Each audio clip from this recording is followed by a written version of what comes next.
नमस्कार, मी भाग्यश्री आणखी एका नवीन व्लॉगमध्ये तुमचं मनापासून स्वागत करते. कसे आहात तुम्ही सर्वजण? मी आशा करते की तुम्ही सर्वजण मस्त आणि मजेत असतात.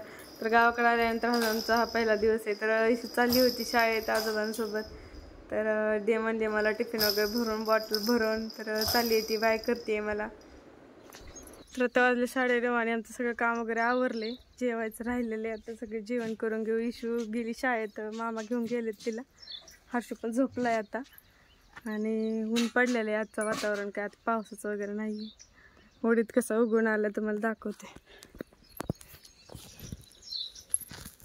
हे अलीकडचं दाट ते मुग आहे काय?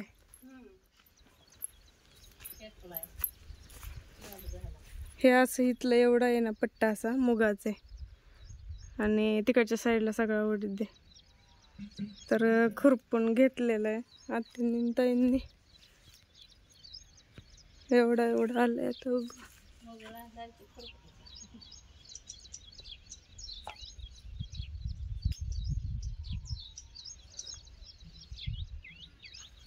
छान असं ऊन पडलेले. 9:30 वाजले तरी एवढं ऊन लागते. आपलं तिकडच्या कोपऱ्याला राहिले म्हणता.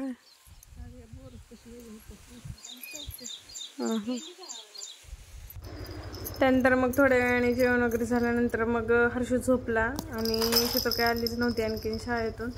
मग मी गेले होते तिथे, थोडंसं म्हटलं गवत काढावं आहे तर. आणि आत्या पलीकडच्या साईडला खुरपत होत्या आणि ऊन होतं, म्हणजे ऊन सावली चालूच होतं. ऊन सावली आणि पाऊस येईलच वाटत होतं, पण काय आलंच नाही. काल फक्त नुसतं ऊन आणि सावली असंच चाललेलं होतं. थोड्या वेळ काढलं, हर्षू उठला की मग गेले मी लगेच. आणि नंतर आत्या पण आलं लगेच. थोडंसंच राहिलेलं, नाही तर आधी खुरपून घेतले ताईंनी ना आत्यांनी. मग मध्ये कुठंतरी थोडं राहिले वाटतं.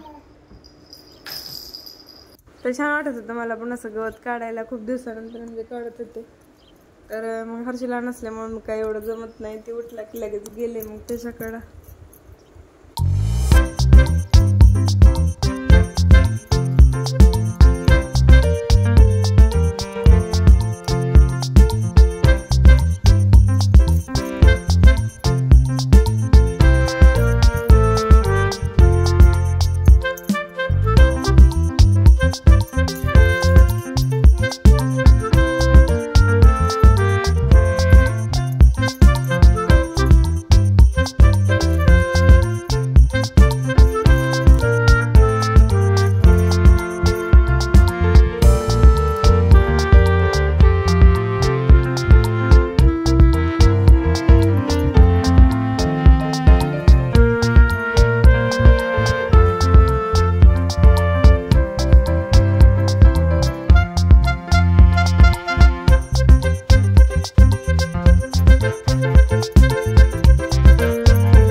त्यानंतर घरासमोर पण पावसाने एवढंसं गवत वाढलं होतं, ते पण काढून घेतलं इथलं. म्हणजे सारं होतं नाही पाऊस पडला तर.